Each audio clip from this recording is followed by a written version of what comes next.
Ayan, meron na naman tayong unboxing items natin. Ano na naman kaya ang ating unboxing item? No, ayan. Wala na naman sa ating supply. Tingnan natin kung matino, magandang item. Ano naman kaya itong ini-order natin?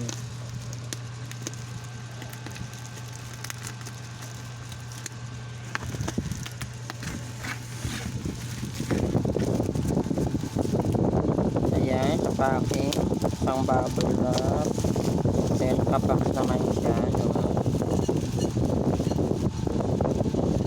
So, ayan, nakikita nyo na, ano kaya yan.